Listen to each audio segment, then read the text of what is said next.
On this episode of Delivering Marketing Joy, we talk with Charity Gibson from Peerless about the difference between hoping and acting.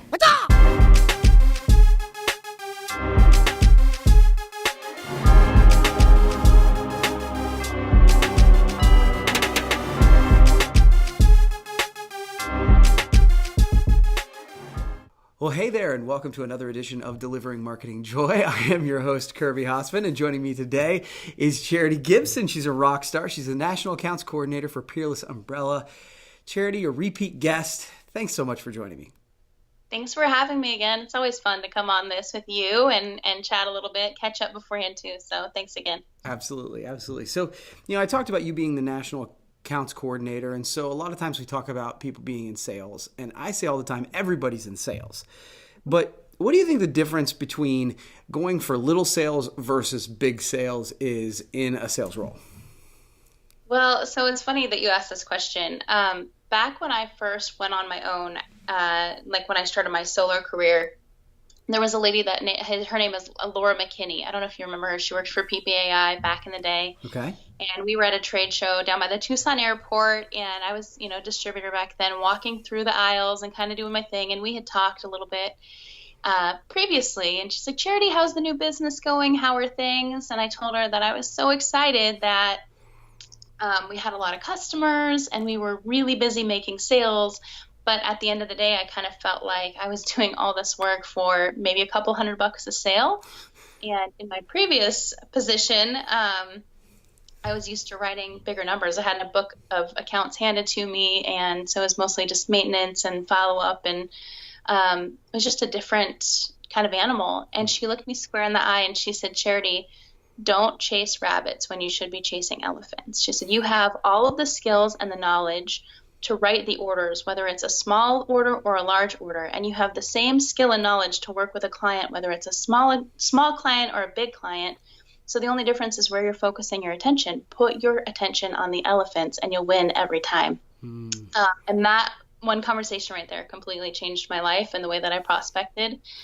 Literally from that exact moment, I put my list, I talk about this all the time on Facebook, is my list of my top 10 accounts and why I wanted to go after those accounts, what I loved about those businesses, why I wanted to work with them, and then I just went after it. I went for the elephants and kind of some big game hunting. I think I've heard a couple of people use that term, I think Bobby maybe, and that's it. It's just who you target, who you go after, and what playground you play on.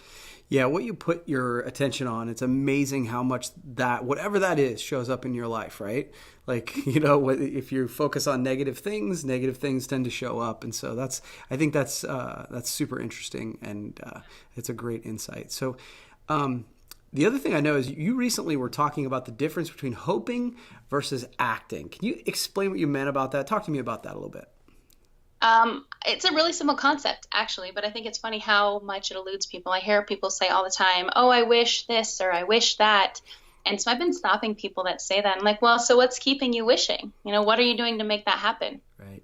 And I actually wrote it down here, said, kind of don't mess. I'm like, I'm going to move you to the side so I can tell you my notes on this and actually speak intelligently. But a couple of people that, "Oh, I hope it just works out." Okay, well, if you look at what it takes to accomplish a goal, this is it, action or intent, it is 0% intent and 100% action. So put in as much effort as you can and then find other people to help multiply your efforts. So that kind of, to me, it's mathematical. And so 0 times 0, it's still 0. But 0, once you eliminate the 0, and 1 times itself, even if it's just you taking an action for yourself, that's 1 times 1, at least it's 1, it's greater than 0. So it's, taking action and then finding other people around you to help you multiply that action instead of just hoping. If you hope, you're going to be waiting a long, long time. So that's when you start acting and finding other people to help you multiply those actions is where you start seeing your wins. Wow, I just thought that was such a huge thing to me. And even if you're I know there's different schools of thought, so I won't go straight into, Christian believer, but, Sure. The universe or whatever. I think that's another thing.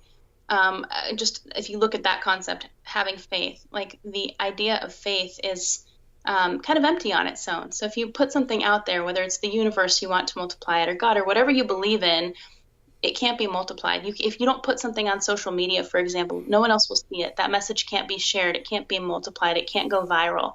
Um, so there you go. Action versus intent, and hope and wish versus actually doing something. Yeah, and I tell you what I love that, Charity. I really do. And I think one of the things that kind of to speak into what you were talking about is that it doesn't always have to be this like sweeping huge action. Like a little tiny action accumulated over time.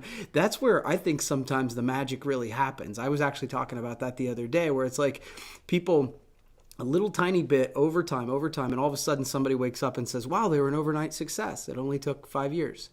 But I think Yeah. people want to push an easy button and do one big thing, and then all of a sudden it's there.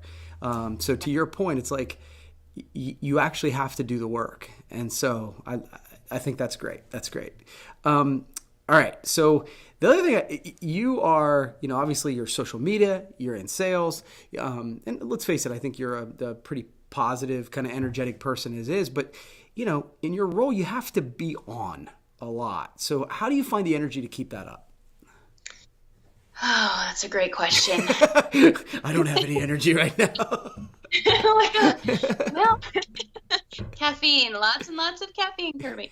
No, I think one of the ways that I deal with the need to always be on is that I can be authentic about it. So even if I'm off, I'm still on, and I can share, hey guys, I'm off today. And somehow maybe it's the support system I've built, or the other cool, positive people I hang around with and associate myself like you, or, just the fact that people appreciate that I'm being human. It's like, hey, I'm just a girl too. It's like, I'm not superhuman. I know sometimes I do try and do superhuman things. And part of being on is that I just naturally have insomnia. So that helps. I think that sleep is like a monumental waste of time. But the other part of that is, again, just being authentic and letting people know that I'm having a bad day and putting it out there and just being real.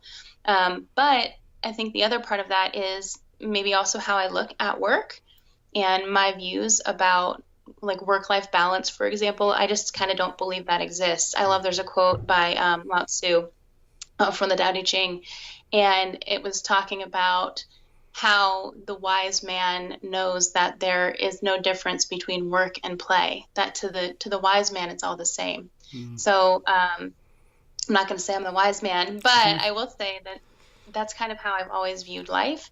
There's like, you should rest, you should take a break. And to me, I don't need a break. I really enjoy what I do. I wake up every day, and if I'm playing, I'm working. If I'm working, I'm playing. And I think that has a lot to do with it. So I'm fortunate to have gotten to a place in my career early where I have figured out that it doesn't have to feel like I'm dreading the day. It's not an obligation or opportunity situation. Every day is just what it is. I'm awake and I'm living, and this is life. It's not work or play or any kind of delineation between the two. It's just another day to live.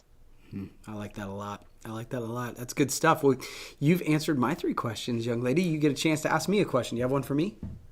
Okay, so I always stumble every time I'm on here and I want to ask you a question. I think last time I did okay, but this time I have a funny question for you. Okay, cool. So it's the zombie apocalypse, Okay. and you have zombies outside your office beating your door down, Okay. and the promotional product closest to you is your weapon. What are you fighting with? Ooh, that's a great one. On your desk right now. Yeah, I'm like literally looking around, and it's not the podcast microphone because that's not a promotional product. I think that I'm fighting off the zombie apocalypse. I think the thing that pops into my head is at one point Starline had like a walking stick, and that feels like something that would be good.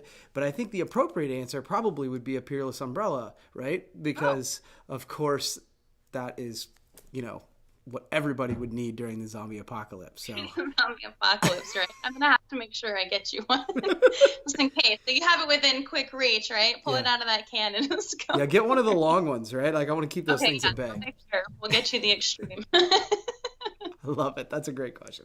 I've never been asked that. All right. Well, that's cool. So that's great. We will definitely have to do this again sometime. Okay. Absolutely. Thanks for having me, Kirby. Cool. Well, that's going to wrap up this edition of Delivering Marketing Joy. We'll see you next time.